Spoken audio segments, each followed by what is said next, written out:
In this video, we are turning our attention to the southernmost tip of the GTA 6 map, the Leonida Keys. This tropical island chain, connected by a series of bridges, is not only the geographic end of Leonida but also where the entire story begins. In the first half of the video, we'll dive deep into this gateway to paradise, exploring its geography, ecology, and unique gameplay. In the second half, we'll focus on the characters and story that unfold here, because this seemingly laid-back archipelago is where Jason's first safe house is located and where his and Lucia's fates collide. There's plenty of detail worth savoring along the way, so let's get into it. By the way, while I was putting this video together, Rockstar just dropped some news. They are releasing an extended look on the 27th of August. It premieres on Netflix first, then hits YouTube 6 hours later. Not sure exactly what it'll show yet, but extended look sounds like it's going to be more substantial than your typical trailer. We'll dig into it once it's out. Anyway, back to the topic.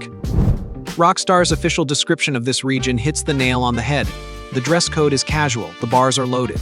Life in this tropical archipelago isn't flashy, but it's easy. Get your buzz on and pull up a deck chair, but look out. You are right on the doorstep of some of the most beautiful and dangerous waters in all of America. That one line captures the soul of the Keys perfectly on the surface. It's a coconut-scented paradise where you kick back and relax. But beneath the waves, there are countless undercurrents and deadly threats lurking just out of sight.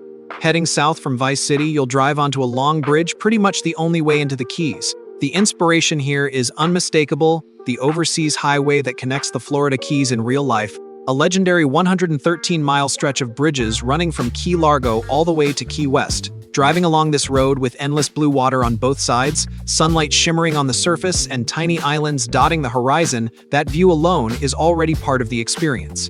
The archipelago consists of multiple islands and towns of varying sizes. We are going to focus on two main locations. First up is Key Lento, based on real-world Key Largo and the easternmost major island in the Keys, closest to Vice City. Jason's starting safe house is here. It's the gateway to the entire archipelago, the first place you set foot when you drive over from Vice City. Several structures in the southwestern part of Key Lento also appear to draw inspiration from Islamorada, Florida. In real life, Islamorada is known as the sport fishing capital of the world, famous for big game fishing. If Rockstar has worked that into the game, then the southwestern part of Key Lento could be the heart of the fishing mechanics.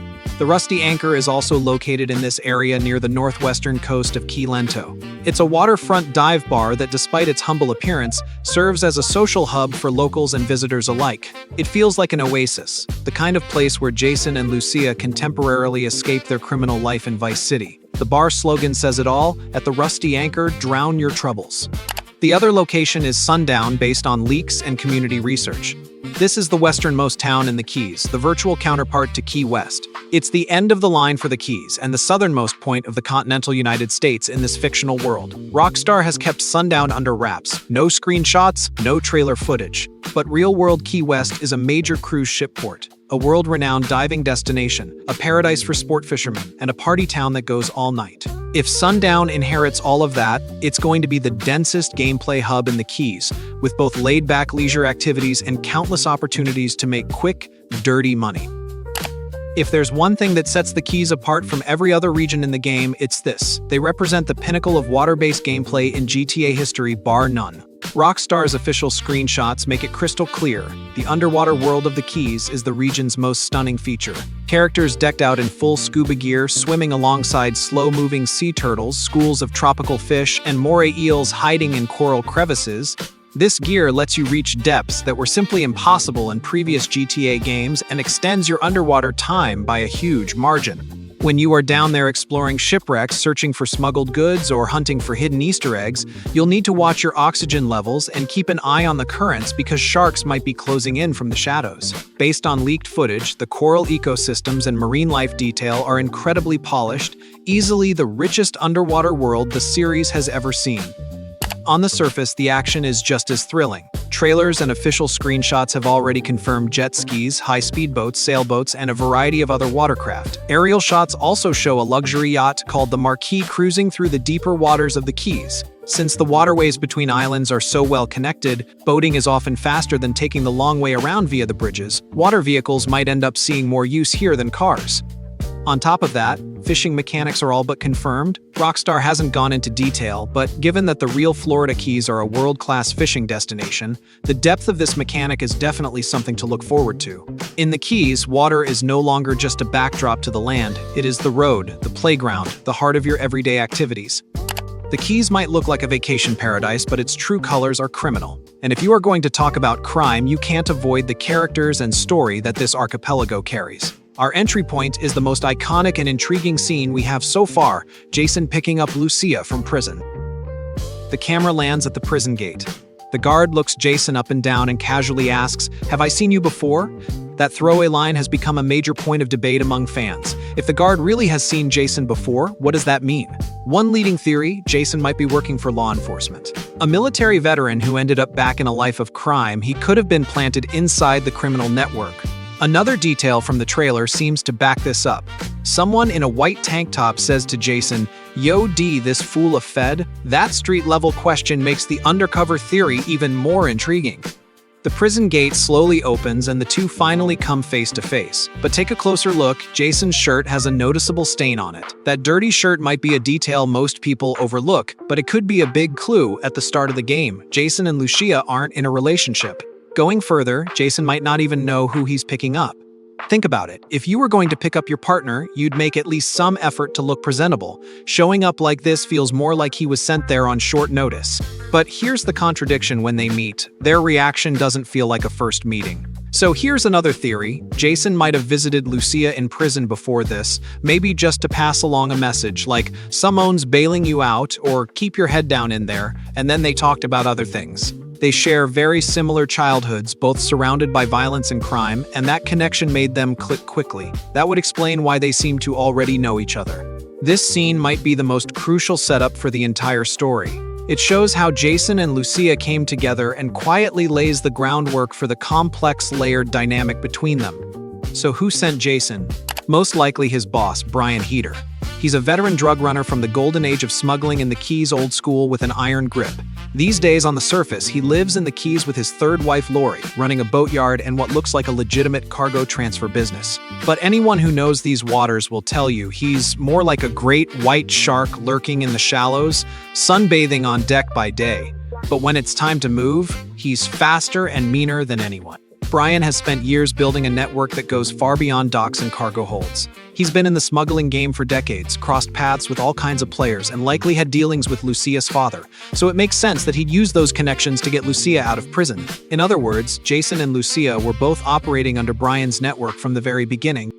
Now, let's look at another key location, Brian's boatyard. Based on everything we know, this is almost certainly the central hub for early missions in the Keys.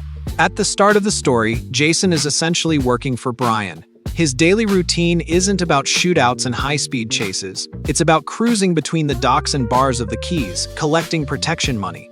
Your criminal career starts from zero as a nobody running errands for an old-school drug trafficker. Brian's deal, you get to live rent-free in that stilt house in Key Lento, which perfectly explains something a lot of people have wondered about from the trailer, why Jason looks so local. Because he is local. He lives here, he works these waters every day. That's the real underlying tone of the Leonida Keys underneath the resort town facade. Everyone has their price. Working alongside Jason for Brian is another guy, Cal Hampton. He's Jason's friend, and the two of them work together, drink together, and hang out. But Cal has one very distinct trait. His comfort zone is staying home, cracking open a beer, and aimlessly browsing the web in private mode. He's the kind of regular guy you find at the bottom rung of American society, broke, but content with a touch of paranoid stubbornness. But he's got one skill nobody else can match. He's a whiz at electronic communications, able to secretly intercept Coast Guard radio chatter. It's not hard to figure out that Brian's shady smuggling operations probably rely on Cal's advanced intercepts to stay one step ahead of patrol boats. There's a shot in the trailer of Cal sitting in a bar with the two protagonists, the mood relaxed. That raises another question. Jason has Cal, but what about Lucia? She can have no social connections at all. Think back to GTA 5, Michael had Lester, Franklin had Lamar, and even Trevor, as reclusive as he was, had that connected guy who could precisely track down Michael's new address. As one of two protagonists, Lucia's key ally is still a blank space.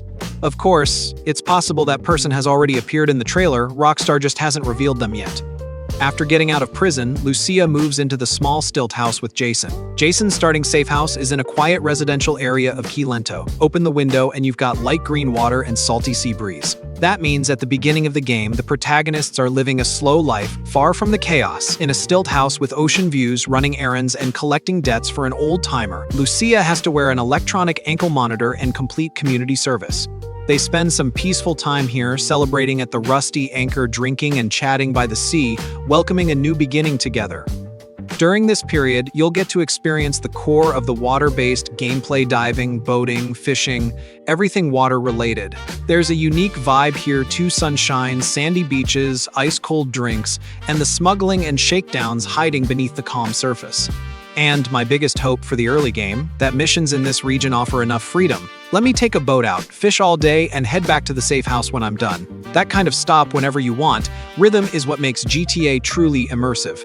The first thing I'm doing when the game drops is getting in a car and driving from Key Lento all the way west across the bridges connecting island after island, with endless water on both sides and tropical islets dotting the sea, all the way to Sundown at the southernmost point of the map. There, I'll stop, watch the sunset, and then turn back into that beautiful and dangerous stretch of water.